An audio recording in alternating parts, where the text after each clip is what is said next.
Айт күндөрү туугандар биrin-бирин зыярат кылып, майрамдык берип, үйгө конокко чакырган эң жакшы болот. Бизде эң эле жаманы ошол айт күнү айрыкча Оштар Жалал Абад тарапта ошол адам өлгөн күнгө үйгө гана келишет. Эгерде кимдир бирөөнүн үйүндө өлүп ошого 3 айт өтө элек болсо, ошол үйгө келип Куран окуп кайра кетишет. Ушунчалык бир түшүнүк калып калган Курман айт өлүп калгандардын, Орус айт өлүп калгандардын майрамы экен. Адамдар өлгөн үйгө гана келет экен. Демек, биздин үйгө майрамдап келүү үчүн сөзсүз түрдө бирөө өлүш шарт эмес, урматтуу бир тууганым. Туура.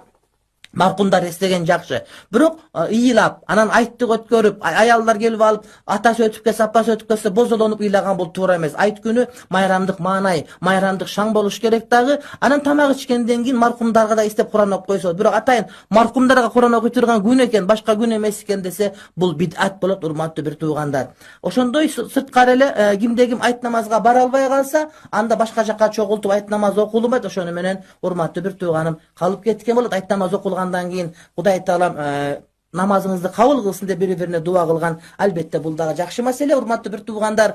Кимде ким курмандык чала турган болсо, ошол курмандыктын, урматтуу бир тууганым, ар бир кылына, ар бир тал чачына чейин, ар бир жүнүнө чейин Кудай таалам иншалла баарыбызга иншалла сооп жазган болот. Курмандык чалып атканда бычмал малдар жарай берет.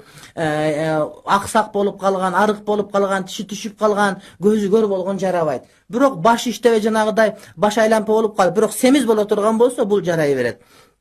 Эгерде бир адам, 7 адам чогулуп уй сойгон жакшыбы, же болбосо бир кой сойгон жакшыбы дегенде, экөөнү карап көрөсүз, кайсынысынын баасы кымбатыраак болсо, ошону чалган жакшы. Мисалы үчүн, уйдун 7тен 1 бөлүгүнө караганда бир койдун баасы кымбат болсо, анда койду чалганыңыз жакшыраак болот.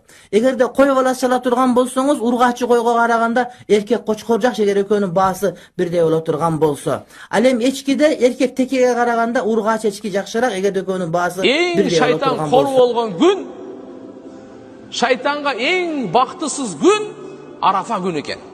Ne üçün?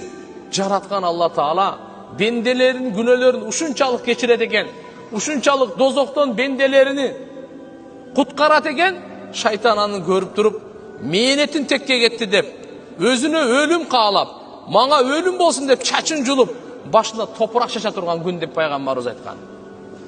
Öňü getip, mına şaytan kor bola turgan gün eken. Demek uşul Arafa günü biz daha kadırlap, uşul günge çeyin şaytandın azgırığı menen biröөнү kapa kılıp koygan bolsak, biröөнүn aldap koygan bolsak, biröөнүn bir nersesini alıp koygan bolsak, biröөгө zulumduk kılıp koygan bolsak, biröөнүn артынан uşak aytıp koygan bolsak, biröөгө jala jaap koygan bolsak, je jaratkan Allah Taalаны narazı kılgan bolsak, bardığına tuğandar tooba kılaylı. Allah Taala'dan kechirim surap, ulu gündördögü kılgan jakşılıktardын soopтору улуу болсо, ошондой эле улуу күндөрү кылган жаман иштердин күнөөсү да улуу болот да.